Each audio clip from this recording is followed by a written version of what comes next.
Bonjour à tous, bienvenue dans votre émission Ensemble c'est mieux, habituellement pilotée par Reine Fanté-Minté. Je reprends la main le temps d'une matinée et je suis ravie de vous accueillir. Notre dossier du jour ce matin est consacré aux étudiants. La crise du Covid fragilise les plus précaires d'entre eux, difficulté à boucler les fins de mois, à trouver un petit boulot, à payer son loyer et parfois même à se nourrir. On en parlera avec nos invités. On parlera aussi emploi, comme chaque jour on y tient dans l'émission. Et on retrouve d'ailleurs tout de suite en duplex d'Auray Evan. Salut Evan, tu es dans une entreprise bretonne, évidemment, une entreprise qui recrute.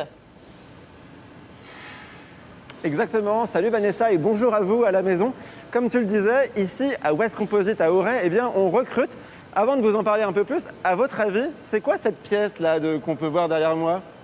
Moi, j'ai l'impression, ça ressemble à ce qui va devenir une voiture, non ? Enfin, c'est le sentiment que j'ai. Eh bien, pas une voiture, mais l'avant d'un camping-car. Et vous allez justement voir comment est-ce que ces pièces se travaillent. On est avec Damien et Jean-Denis. Vous êtes tous les deux les patrons de West Composite. Bonjour à tous les deux. Bonjour Evan. Bonjour Evan. Alors, pour commencer, présentez-nous déjà West Composite parce que vous êtes dans un hangar, dans une zone industrielle d'Auray. Et en fait, on ne se rend pas compte quand on passe comme ça de ce qu'il y a à l'intérieur. Il y a vraiment plein de choses ici à voir. Je vous laisse nous présenter un peu ça. West Composite, on est une société qui fabrique des pièces en matériaux composites destinées à l'industrie essentiellement. On est sur le site d'Auray environ 90 et une filiale en Pologne de 60 personnes.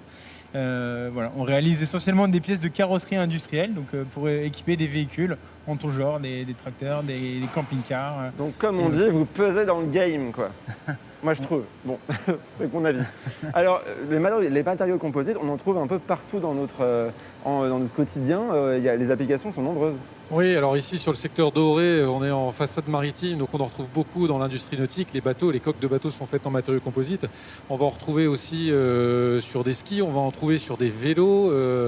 Et puis on en trouve sur énormément d'applications comme cette façade de camping-car. On va en retrouver sur des engins de chantier, on en trouve sur des tracteurs. On est entouré de matériaux composites en réalité. Alors justement, expliquez-nous comment est-ce qu'on arrive à cette pièce-là. Et puis tout à l'heure, vous nous direz les postes que vous recherchez pour leur donner vie. Mais comment on commence en fait une pièce de ce type ? Alors pour réaliser une pièce de ce type, tout part d'un moule comme celui qu'on a derrière, dans lequel on va venir appliquer une fine couche de gel coat. Le gel coat, c'est de la résine teintée, c'est ce qui va donner la couleur extérieure de la pièce. Et une fois qu'on a appliqué cette couche de gel coat, on va venir déposer dans le moule, comme ici, des tissus en fibre de verre. Alors là, on a un exemple, tu vois Evan, de tissus. Voilà Et alors quel est l'intérêt de mettre du tissu dans un avant de camping-car par exemple ? Alors le gros intérêt des matériaux composites, c'est qu'on va allier légèreté et robustesse. On a la légèreté du tissu qui va être liée par une résine et donc une extrême robustesse. Et aujourd'hui, on cherche de plus en plus à gagner de poids pour gagner en consommation sur nos véhicules à essence, sur nos véhicules électriques. Et à ce moment-là, les matériaux composites font réellement sens sur ce type d'application. C'est un matériau d'avenir. D'ailleurs, il y a beaucoup de bateaux, d'avions qui sont faits dans ces matériaux-là. Et vous avez même lancé un chantier naval avec des bateaux pour lesquels vous pouvez recycler la résine de ces matériaux-là, c'est ça ? Alors je vais laisser Damien en parler. Rapidement.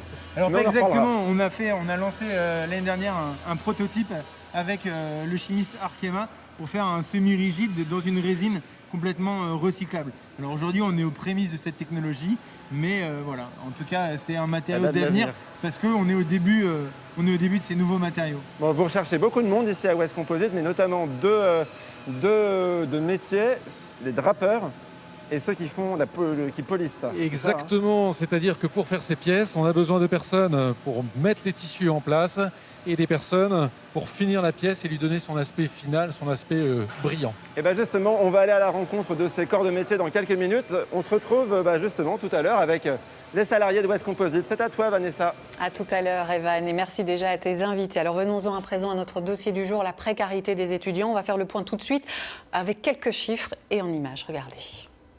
Ah, c'est l'angoisse. J'ai plus un sou. M'en parle pas. Je sais même pas comment je vais payer mon logement étudiant. Depuis le confinement, les 3/4 des étudiants français connaissent des difficultés économiques. Et plus de la moitié sont inquiets pour l'avenir. Coronavirus oblige, cet été, les jobs étudiants se sont fait rares. Et en cette rentrée, les petits boulots qui permettent à 46% des étudiants de financer leurs études sont particulièrement difficiles à décrocher. Sans parler des alternances ou des stages annulés qui chamboulent le cursus et les finances de bon nombre d'étudiants. À tel point qu'on a vu émerger depuis le début de la crise sanitaire une véritable précarité alimentaire au sein de la population étudiante. Pour faire face, le gouvernement a pris des mesures. Prolongement de certaines bourses, aides exceptionnelles, gel des frais universitaires. Un repas à 1 € est même possible pour les étudiants boursiers depuis le 1er septembre. Mais avec un coût de la vie étudiante annoncé en hausse de 3,69% pour la rentrée, on dirait bien que la galère des étudiants n'est pas près de s'arrêter. Et comment la freiner malgré tout, cette galère des étudiants? On va plus loin sur le sujet avec Édouard Eddy. Bonjour, vous êtes membre de l'association Une Alternative pour l'UBO, l'Université de Bretagne occidentale à Brest, et Nolwenn Alsace. Bienvenue à vous également. Vous êtes coprésidente de l'épicerie gratuite de Rennes 2. Et puis à vos côtés, je salue Claudine Héringer. On vous retrouvera dans quelques minutes pour parler solidarité. Et pour être complet, sachez que nous avons invité sur le plateau d'Ensemble C'est Mieux le CROUS, le Centre régional des œuvres universitaires et scolaires en Bretagne, le CROUS qui a décliné notre invitation. Alors, j'ai envie de commencer par un chiffre, il est fourni par la CFDT, 20% des étudiants qui vivent sous le seuil de pauvreté. Est-ce que ce chiffre est réaliste, Édouard Eddy, ou bien en deçà de ce que vous constatez, vous, sur le terrain? Je pense qu'il est réaliste et même bien en deçà de ce qu'on peut ressentir sur le terrain et ce qui est réel, en fait. Ouais. 20%, c'est beaucoup, c'est énorme. Mais il y en a beaucoup plus qui sont dans une situation d'extrême pauvreté aussi, ou des étudiants qui sont dans une pauvreté qui n'est même pas pris en compte dans les statistiques qui peuvent être faites.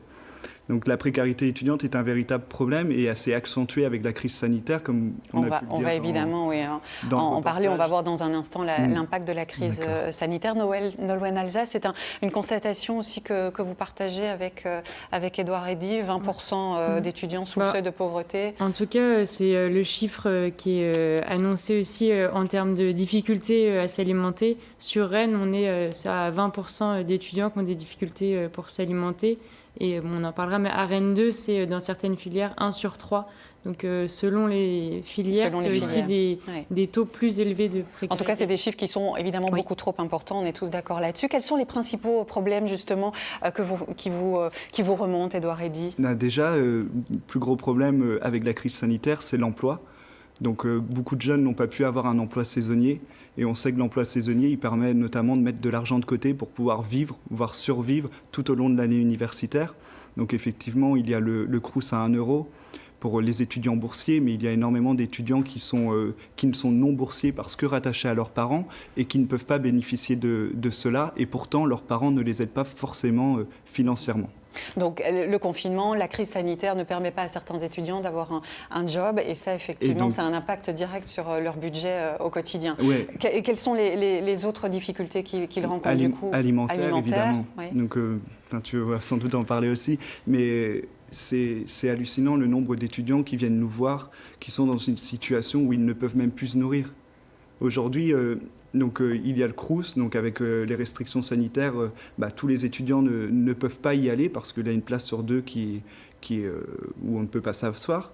Et donc on a des files d'attente qui sont davantage importantes d'avant. Et donc les étudiants vont manger à la cafétéria. Donc la cafétéria avec un sandwich jambon-beurre qui ne constitue pas forcément un repas. Et donc tous les jours, ils vont manger un jambon-beurre. Mais on est où, clairement? On est où pour que les étudiants sont réduits à ça, pour manger des jambons-beurre chaque midi? Et quand ils rentrent chez eux, donc ça c'est pour les étudiants aussi qui puissent avoir le repas à 1 €. Et le soir, ils rentrent chez eux, ils n'ont pas forcément de repas. Donc on se retrouve avec des étudiants qui prennent les petits sachets de mayonnaise, de sel, pour pouvoir ramener chez eux et pour pouvoir alimenter leur plat de pâtes. Oui, c'est effectivement un constat qui est terrible. Nolwenn Alsace, vous avez lancé au sein de l'université de Rennes 2 il y a maintenant 2 ans une épicerie gratuite. On a d'ailleurs les images de l'ouverture et on voit qu'il y a une foule impressionnante. Donc déjà à l'époque c'était impressionnant. Cette année vous avez vous avez ouvert les portes de l'épicerie 3 semaines à l'avance, je pense. Et il y avait une foule aussi importante? Il y avait moins de monde que ce qu'on voit sur les images quand même, parce que du coup, en fait, c'est la première année où on ouvre avant même la rentrée. Parce qu'on a eu des messages, parce qu'on avait aussi des opportunités d'avoir des produits, on a décidé d'ouvrir plus tôt. alors que c'était pas du tout notre choix initial, mais on a eu trop de messages. Et du coup, c'est en fait croissant le nombre de personnes qui viennent. Là, il y a un mois, on était à peu près à 60-80 personnes, et là, on est plus autour de 150 étudiants par distribution. Par distribution, et vous faites combien de distributions ? Comment ça marche ? L'épicerie, elle est ouverte tous les jours ? Alors du coup, là, à partir d'aujourd'hui, on reprend 3 distributions par semaine, donc le lundi, le mardi et le vendredi. Et sur l'année dernière, on est à peu près à 400 étudiants qui viennent par semaine. Donc avec une plus grande proportion d'étudiants qui viennent le lundi et un petit peu moins le mardi et le vendredi. En début de semaine, du coup. Et est-ce que les étudiants, et cette question, elle vaut pour vous aussi, Édouard Eddy, est-ce que la démarche est évidente pour eux de devenir comme ça, de venir demander de l'aide alimentaire ? Est-ce que c'est une difficulté qu'ils expriment facilement ou une démarche qu'ils font facilement ? Alors, déjà, il y a une étude qui montre qu'en fait, il y a moins de 5% des étudiants qui vont vers des structures d'aide alimentaire ou des structures d'aide de manière générale. Et en fait, l'épicerie gratuite, elle est aussi née de ce constat-là. Et l'idée d'être implantée dans l'université, que ce soit une association étudiante par et pour les étudiantes, l'objectif, c'est que ça soit le plus simple possible de venir. C'est aussi pour ça qu'on est gratuit, sans condition de ressources et sans inscription. Et qu'on a aussi 2 objectifs qui sont la lutte contre la précarité et la lutte contre le gaspillage. Et en fait, on ne cherche pas à savoir pourquoi les étudiants viennent. Oui. Pour nous, tout est La porte est ouverte. Voilà. C'est ça, la porte est ouverte. Donc, l'idée, c'est vraiment que ça soit le plus simple possible pour les étudiants de venir. Après, on sait très bien que ce n'est pas évident parce qu'il y a des contraintes horaires. Il y a quand même une file d'attente, mais on réfléchit souvent à ça, et c'est notre objectif, que ça soit le plus simple possible. Alors, sur le volet alimentaire, Édouard Eddy, le gouvernement a décidé de fixer à 1 € le prix du repas dans les restaurants universitaires pour les étudiants boursiers. Oui.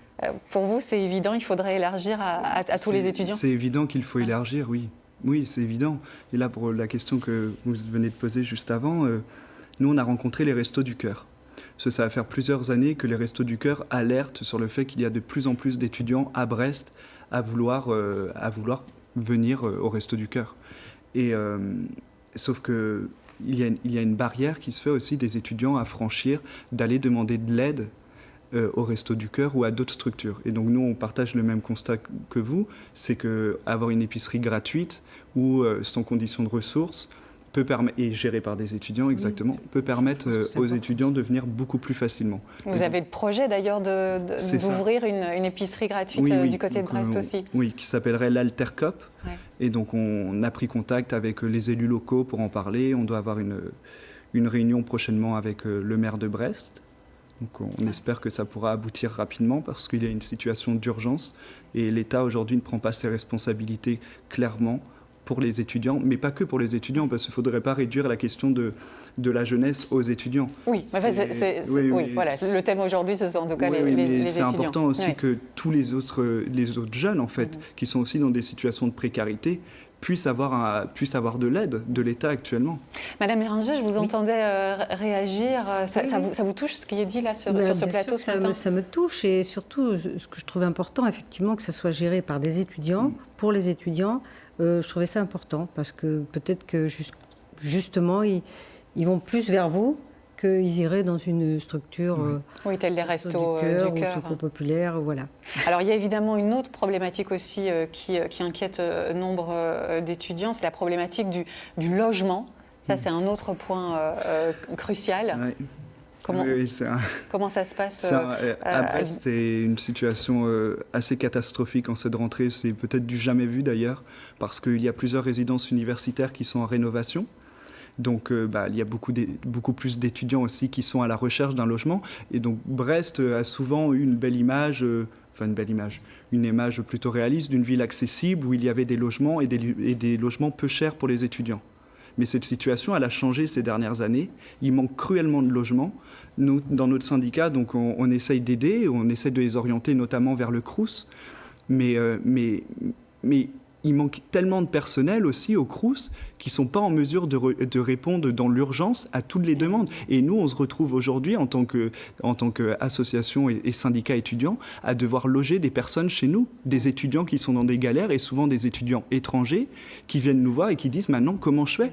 Donc on leur propose des campings, et donc des campings, des hôtels, donc c'est à eux de payer, d'avancer sur leurs frais, ce qui coûte énormément d'argent. Et donc nous, il y a des étudiants de notre syndicat qui ont accueilli chez eux des personnes. Ça sera ma dernière question, malheureusement. Déjà, vous parliez des passerelles entre les organismes institutionnels et les collectivités. Est-ce que c'est quelque chose qui se fait bien ou au contraire pas suffisamment bien, Nolwenn Alsace, aujourd'hui? Après, moi, d'un point de vue de l'épicerie gratuite, en fait, on appartient au réseau de l'aide alimentaire. Donc, en fait, on a des très bons rapports avec la ville parce qu'on est soutenu dans cette initiative. L'université nous a quand même soutenus assez rapidement, notamment à travers la charge de développement durable. Donc, en fait, nous, on a bénéficié vraiment d'un soutien et aujourd'hui, en fait, on est attaché au fait de travailler ensemble. Je pense que c'est aussi la Bretagne, cet esprit de coopération. Mais on sait bien que, par contre, en effet, il y a des difficultés à communiquer entre les différentes institutions et que la solution, elle est aussi en faire avec toutes ces petites parties, de prendre en compte l'avis des syndicats parce que c'est aussi eux qui sont sur le terrain et qui voient ce que les étudiants vivent. Merci en tout cas à tous les deux d'avoir partagé votre quotidien et puis celui des étudiants dont vous portez la parole. On pourrait évidemment parler encore pendant des heures de ce sujet-là, mais vous restez avec nous. On va poursuivre cette émission. On file tout de suite dans le Morbihan, retrouver Evan au sein de l'entreprise West Composite. Evan. Une entreprise qui fabrique la face avant de notre futur camping-car, Vanessa, parce que oui, toi et moi, bientôt, on part en road trip. C'est une première nouvelle. Bref, alors c'est surtout une entreprise qui recrute West Composite, notamment le métier de drapeuse, qui est ton métier. Léa, déjà, salut. Bonjour. Qu'est-ce que tu fais là, en fait, sur cette face avant de camping-car? Et avant de commencer, j'aimerais que tu nous présentes un petit peu pour qu'on visualise bien. Ici, c'est l'emplacement du pare-brise. Oui, c'est ça. Alors du coup, je dois fixer un tissu, c'est de la fibre de verre, pour forcer la pièce, pour qu'elle devienne dure. On le plaque, on la colle, en dessous du gel coat. Le gel coat, c'est la fameuse résine qu'on a projetée sur le moule. Voilà, qui fait la couleur de la pièce. Ensuite, on met un différent tissu aux endroits plus fragiles pour les renforts. Et après, est-ce qu'on remet une couche de résine? Voilà, on va fermer le moule, ensuite mettre plein de tuyaux un peu partout pour que la résine arrive, durcisse et après c'est bon. Ouais, qu'est-ce que tu as fait comme formation pour faire ça justement, Léa? J'ai fait de l'ébénisterie, donc ce qui fait que j'ai un peu de manuel dans les mains. Et après j'ai été dirigée vers la mission locale pour trouver un boulot et j'ai trouvé ça. Justement, la mission locale, on va en parler. Dans ton cas, ça a été vraiment un super moteur pour trouver le boulot. Écoute, je te laisse continuer. Et puis on va parler maintenant avec Jean-François. Merci Léa. Jean-François, vous êtes le responsable de la production ici à West Composite. Oui, bonjour. Bonjour. Alors justement, comment arrive-t-on drapeur par une voie, j'ai envie de dire, classique, sachant que tous les chemins mènent à Rome, donc si on veut être drapeur, on peut y arriver aussi? Alors déjà, il faut avoir certaines qualités, des qualités manuelles. On voit ce que fait Léa, elle se sert de ses mains, elle travaille avec ses mains. Il y a des lycées qui forment à des diplômes. Il y en a dans la région, il y en a un à Redon, il y en a un à Questembert, il y en a un autre à Lanester. Et vous prenez des stagiaires justement? On a régulièrement des stagiaires. On est dans une entreprise qui pourront facilement accueillir des stagiaires. Donc on en profite. Ça leur permet aussi de découvrir notre milieu, parce que le milieu de la plasturgie et du polyester est très large. Donc ça leur permet de connaître notre entreprise. Et alors c'est quoi l'intitulé de ces formations en lycée professionnel? On a un premier, c'est un bac pro composite, on appelle ça, à Jean Massé. Et sinon, à Questembert, c'est plus de la plasturgie. Donc comme je disais, c'est du plastique. Alors le plastique, le composite, c'est une toute petite partie. Et on voit une face avant le camping-car. Mais dans le plastique, on peut faire aussi des bouchons de parfum. Ouais. Donc il y a d'autres compétences. Et alors, Léa nous parlait de la mission locale. La mission locale, c'est pour les jeunes, moins de 25 ans, et au-delà, c'est pour l'emploi. Oui, exactement. On a beaucoup recruté, on travaillait avec la mission locale qui nous a proposé des CV de jeunes de moins de 25 ans, comme Léa, qui avaient des parcours différents, qui ne connaissaient pas du tout le composite, mais malgré tout, qui avaient des aptitudes manuelles. Donc comme Léa qui a pu faire une formation en ébénisterie, comme d'autres qui ont pu le faire peut-être en chaudronnerie. Donc, et vous les formez ici au métier du composite. Exactement, ouais. On les forme au métier du composite. Voilà, c'est très bien, c'est fini. Si vous avez envie d'être drappeur ou drappeuse, vous pouvez envoyer votre candidature à west-composite.com. Il y a un autre poste qu'on a envie de vous montrer, celui-là c'est finisseur. Finisseur polyester, tout à fait. Voilà, et c'est ceux qui sont en charge de faire bien polir et briller notre futur camping-car qui, j'espère, sera prêt d'ici la fin de l'émission. À toi, Vanessa. J'espère, Evan, puisque tu as dit que tu m'emmenais en balade juste après l'émission. Alors, on va continuer à parler emploi. Chaque jour, vous le savez, on s'invite dans les coulisses d'une profession et on vous présente ce matin le métier de barbier. Bon, là, on attaque les choses sérieuses. Hein. C'est là que ça se passe. Allez. Tu trouves pas que c'est un peu... ça alourdit un peu? Ah bah si.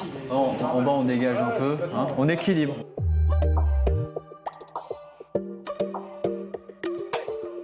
Je m'appelle Raouf, je suis barbier, coiffeur. En fait, le métier de barbier en soi, c'est un métier où on va transformer les idées de nos clients. Il y a deux types de clients. Il y a des clients, ils arrivent, ils savent ce qu'ils veulent. Du coup, nous, on essaie d'être un peu leurs mains. Et puis, il y a d'autres personnes qui viennent, ils savent pas. Ah tiens, je viens de me laisser pousser la barbe, qu'est-ce que je fais? Et puis, c'est notre rôle un peu de conseiller. Moi, personnellement, j'essaie toujours de travailler la barbe la plus adaptée au visage de la personne. Entre guillemets, la barbe sur mesure. Hein. Là, je suis en train de suivre les traits de son visage. Et plus tu suis les traits du visage de la personne, plus c'est naturel. Je considère, en tout cas la barbe pour les hommes, comme du maquillage. Elle est là pour embellir le visage de la personne. Alors, ça te plaît? Super, parfait. Allez, cool. Ouais. Et tac. Bon, on fait comme d'hab. Ouais, voilà. Hein, on rentre dans un métier, on ne sait pas ce que c'est exactement, et puis on reste en fait. Ce qui m'a fait rester dans le métier de barbier, c'est plutôt cette proximité presque amicale avec les clients. Là, on va raser au coupe-chou les contours. Il n'y a pas beaucoup de métiers où il y a tellement un échange détendu, un échange à la cool comme ça, où on se dit ok, bon, est-ce que je suis au travail ou je ne suis pas au travail? Et ça, c'est très important pour moi, je trouve. Il y avait un client régulier, il venait avec un pote à lui et il avait les cheveux très longs. Et cette personne-là ne s'aimait pas en fait. Je lui proposais de faire un relooking. Ouais, j'ai fait ses cheveux et la barbe. Il est revenu me voir quelques semaines plus tard. Il m'a dit franchement, cette coupe, elle a changé ma vie.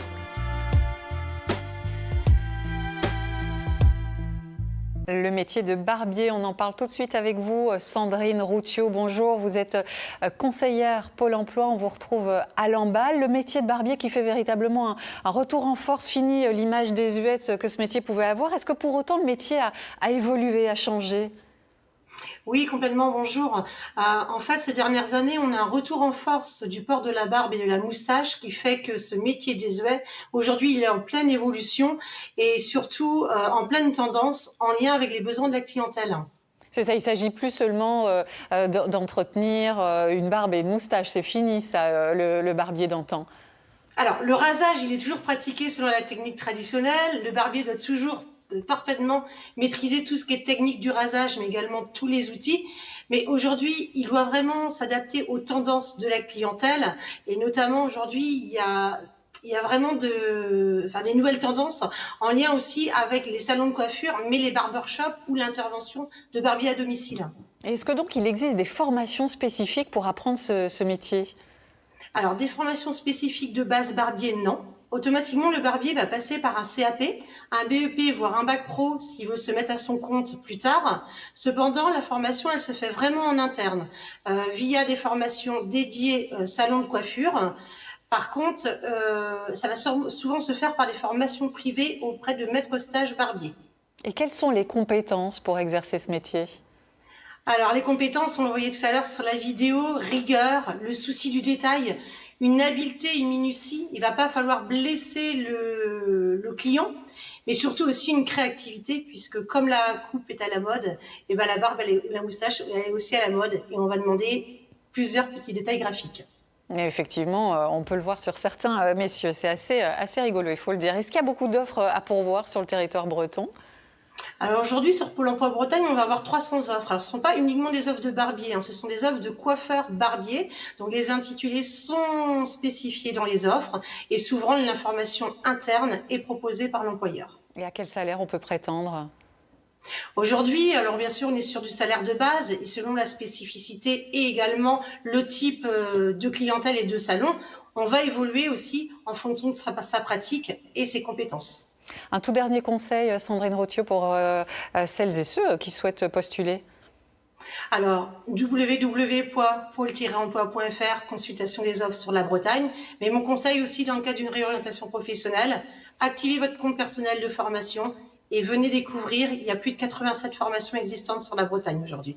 Merci Sandrine Rothieu, et le site internet s'est affiché juste en bas de votre écran. Allez, on va toujours parler emploi. Il est souvent important de faire le point aussi sur sa carrière, ses compétences. Cela aide à y voir plus clair. Et c'est le conseil du jour. Il est signé Arthur Perticos. Regardez. Bonjour à toutes et à tous. Pour vous, les conseils de chef d'entreprise. Le bilan de compétences, que peut-on en attendre? Certainement pas la révélation de talents insoupçonnés. Pas de job miracle à la clé non plus.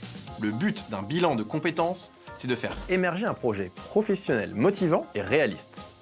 Motivant parce qu'il concilie votre personnalité, vos centres d'intérêt et vos capacités. Et réaliste car il tient compte des exigences du marché du travail. Le bilan se fait sur plusieurs mois, accompagné par un professionnel qui à la fin doit vous remettre un document de synthèse. Un document qui reprend tout ce travail d'investigation et rappelle les étapes et moyens que vous avez identifiés pour concrétiser votre projet. Mais ce sera à vous de le mettre en œuvre. Faites-vous confiance, tout le monde a sa chance. Chaque jour, dans l'émission, on vous donne l'envie également de vous engager comme bénévole auprès de celles et ceux qui en ont besoin. Dans notre boîte à idées aujourd'hui, on va vous proposer d'égayer la vie d'un enfant à l'hôpital. Claudine Eringer, vous êtes la présidente de l'association Myosotis 35. Oui. Depuis 30 ans, vous accompagnez à Rennes les enfants hospitalisés et leurs familles. Comment est née votre association ? Eh bien, l'association est née d'un besoin. D'un besoin de parents dont les enfants étaient hospitalisés donc au CHU de Rennes, dans le service d'oncologie pédiatrique. Et ils étaient pris en charge, ces enfants, par tout l'aspect médical. Mais il y avait quand même un besoin au niveau du soutien, de l'écoute. Voilà, donc c'est un groupe de parents qui se sont associés. Mobilisés. Pour créer ça. Donc soutien, écoute, mais je pense qu'il y a des aides et des actions aussi beaucoup plus concrètes que vous proposez. Petit, voilà, les actions se sont mises en place. Et donc on a dit que Myosotis devait s'occuper essentiellement d'améliorer le séjour d'un enfant hospitalisé. Donc c'était plutôt un aspect ludique. Donc, on a commencé par faire venir des clowns. On a une photo d'ailleurs, je pense, voilà, 2 clowns. Voilà, Gaspard, le clown René Palacio, qui est un clown professionnel, enfin les 2 compères sont professionnels, qui interviennent donc tous les lundis après-midi, non pas tous les lundis après-midi, une fois tous les 15 jours, le lundi après-midi dans le service. Et puis nous avons aussi recruté un magicien professionnel, Éric Ramage, qui intervient, lui, tous les vendredis après-midi pour distiller un peu la... Voilà le magicien, voilà. On le voit à l'écran. Juste avant, on voyait un petit enfant dans un cockpit d'avion. Vous faites aussi des actions à l'extérieur de l'hôpital. On fait des actions après l'hôpital. C'est après l'hôpital. Voilà, quand les enfants sont sortis de l'hôpital, qui vont mieux, qui sont en rémission, qui sont guéris. Enfin bon, on propose en partenariat avec l'aéroclub de Saint-Jacques, de la Lande, donc un baptême de l'air. Voilà. Ça, c'est génial pour eux. Ah ben, c'est génial. Et puis c'est un moment, alors nous, on est là en tant qu'association pour accueillir les familles. Donc cet enfant peut partir avec 2 personnes dont lui, dans l'avion, soit des frères, sœurs, copains, papa, maman, enfin bon, voilà. Et nous, on reste sur le tarmac pour discuter un petit peu avec lui. Donc c'est un moment très convivial et c'est vraiment, on propose un petit goûter, voilà. Un petit mot sur les parents, parce que vous les accompagnez aussi finalement. Alors, ils sont aussi victimes quand leur enfant est à l'hôpital. Voilà, donc on a tout cet aspect ludique pour améliorer le séjour des enfants, mais on a aussi, l'hôpital nous a gentiment prêté une maison qu'on a toute rénovée il y a quelques années, en 2011. Et dans cette maison, il y a 4 chambres où on peut héberger 4 familles. Donc, le temps que voilà. l'enfant est hospitalisé. Alors, pour devenir bénévole auprès d'enfants hospitalisés, vous allez nous le dire, hein, ça demande quand même d'être formé, d'avoir certaines compétences. On vous explique tout de suite les prérequis et on continue à en parler avec vous dans un instant.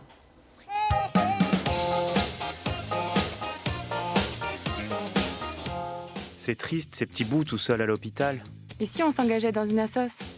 Si vous aussi vous voulez donner un peu de votre temps et de votre bonne humeur, quelques heures par semaine à des enfants hospitalisés, pas de souci. Mais ça ne s'improvise pas. Il vous faudra suivre une formation prise en charge par l'association que vous aurez choisie. En général, autour de 8 demi-journées par an, dans des domaines comme la psychologie, l'animation ou la pédagogie. Votre mission ? Avec les tout-petits, materner, chanter. Avec les enfants, jouer, proposer des activités, stimuler l'imaginaire. Et avec les ados, échanger, accompagner dans l'accès à Internet. Caroline Simons est la fondatrice de Rire Médecin, une association qui fait intervenir des clowns auprès des enfants hospitalisés. On est présent partout en France dans 48 services différents, aux grandes joies des enfants hospitalisés, leurs parents, leur entourage et les soignants. Pendant cette période compliquée, on est présent plus que jamais. Masqué, lavage de main, tout le temps, mais on est là, on est avec vous. Alors, si vous aussi vous voulez égayer la vie d'enfant à l'hôpital, contactez un hôpital pédiatrique proche de chez vous. Il vous indiquera les associations partenaires, comme par exemple les Blues Roses. Effectivement, au CHU de Rennes, les Blues Roses sont présentes. Et puis Myosotis 35, que vous représentez aujourd'hui, Claudine Héringer. Comment vous accompagnez vos bénévoles? Comment vous les formez? Alors, eh bien, d'abord, on a un contact, soit on les rencontre, si on peut, ou on se parle au téléphone. Voilà, donc ils nous contactent par le site de l'association ou par le numéro de téléphone directement. Et puis, après ça, on les invite à une réunion mensuelle, parce qu'on a des réunions mensuelles de l'association, où on présente un peu toutes les personnes qui font partie de cette association. Et on leur demande, en fin de compte, ce qu'ils ont envie de faire dans l'association. Parce qu'on peut être auprès des enfants, mais on peut aussi être dans le bureau. On peut être aussi aux manifestations quand on a besoin de représenter l'association. Et puis, la plupart du temps, les personnes qui veulent venir dans l'association, c'est pour être auprès des enfants. Sauf que dans ce service-là, être auprès des enfants demande quand même tout un tas d'étapes. Parce que on ne peut pas être à 50 dans le service. Voilà.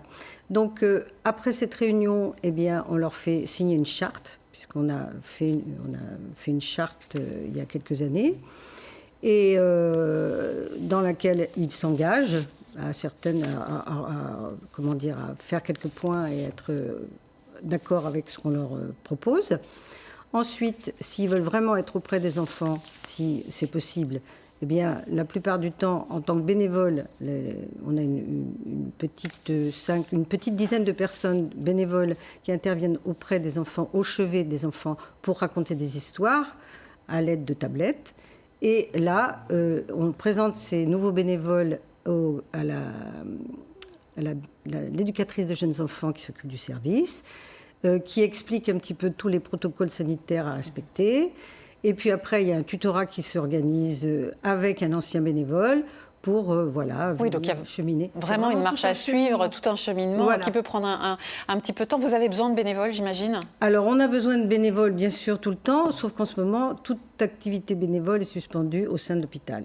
Ouais. Voilà, activités. Mais ça veut dire pour autant qu'on peut quand même se tourner vers vous si on a envie de vous donner un coup de pouce. Bien sûr, oui. Ouais. J'ai envie de me tourner très brièvement vers Nolwenn et vers Édouard. Vous êtes tous les deux finalement aussi bénévoles. À ceux qui nous regardent et qui hésitent de s'engager auprès du milieu associatif, vous aurez envie de dire quoi, Nolwenn?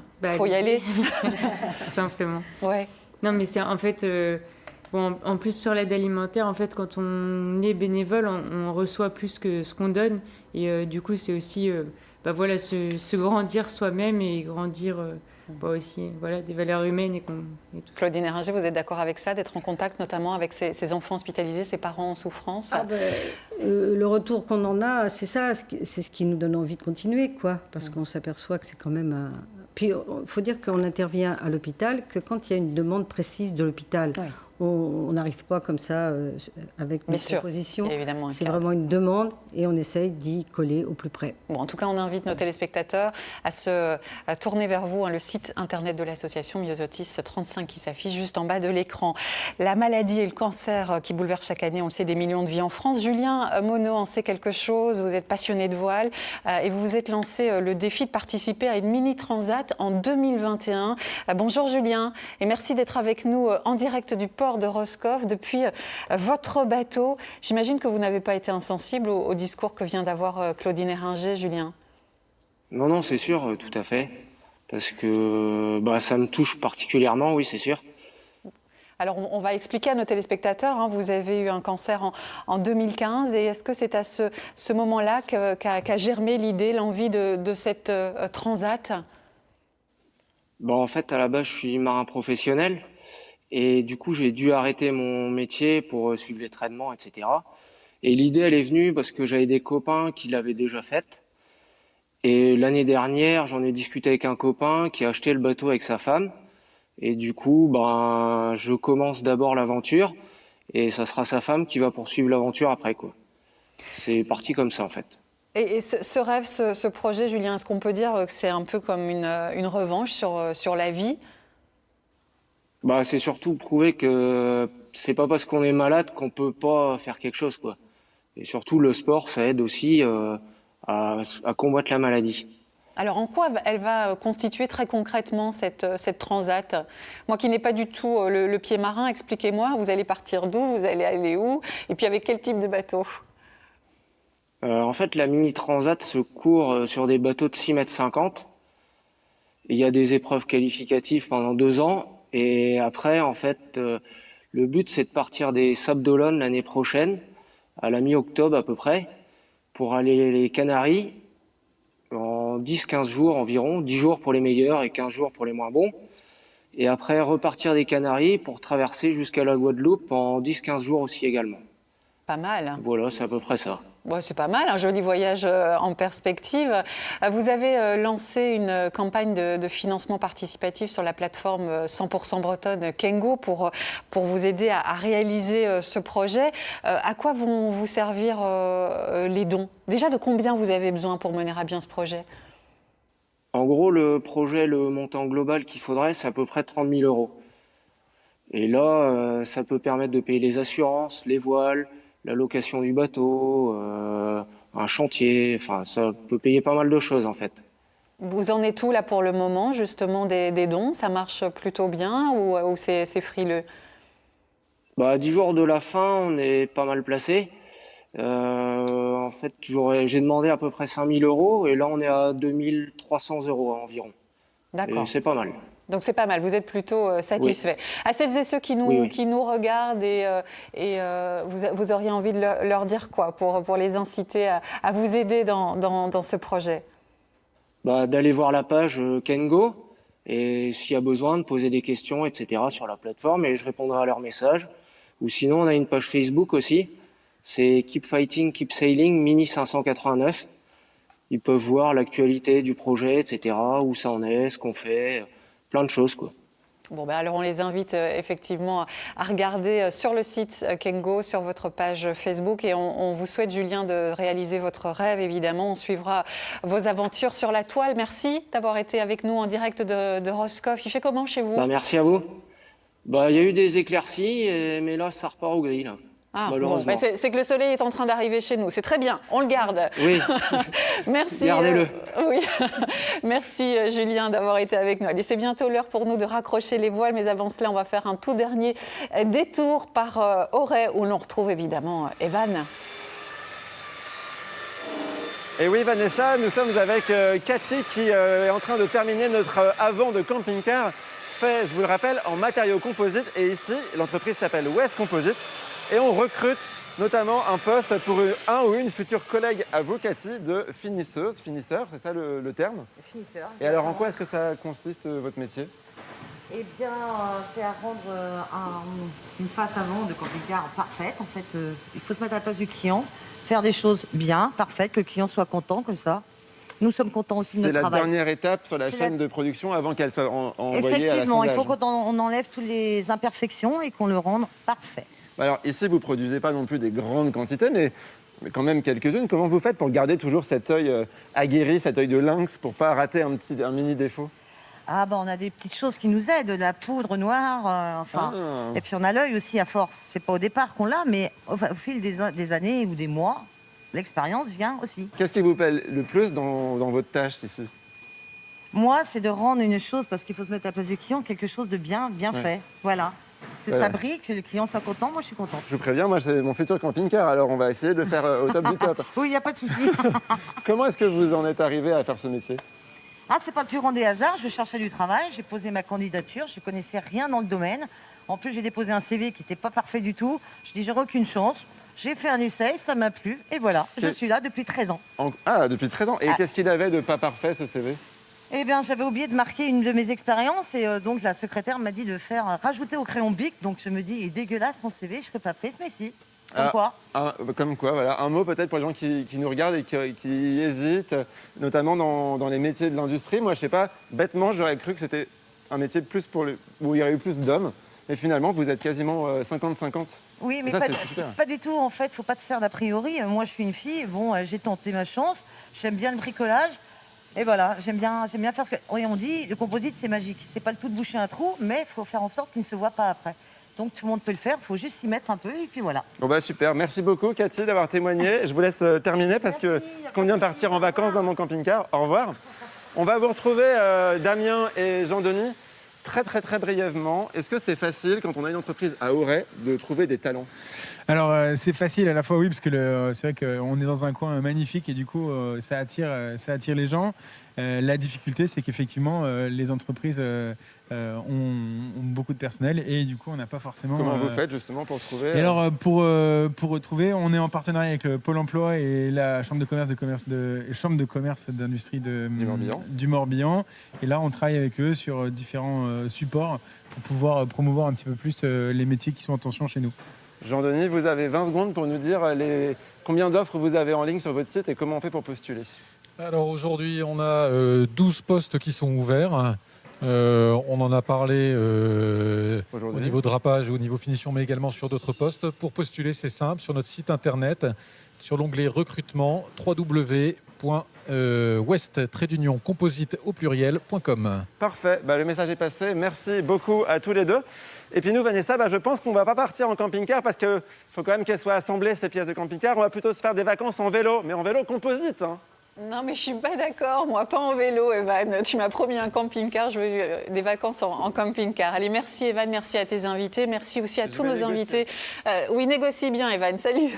Merci aussi à Claudine Eringer pour l'association Myosotis 35 d'avoir été avec nous. Nolwenn Alsace, coprésidente de l'épicerie gratuite de Rennes 2. Et puis Édouard Eddy pour l'association Une Alternative pour l'UBO. Merci à tous les trois d'avoir été avec nous. Merci. On se retrouve demain, évidemment, 10h45 sur France 3 Bretagne. Ensemble, c'est mieux. Une émission consacrée à nos aînés. Ils nous raconteront leur quotidien hautement bouleversé en cette période de crise sanitaire. Très belle journée sur France 3. Tout de suite, votre journal régional.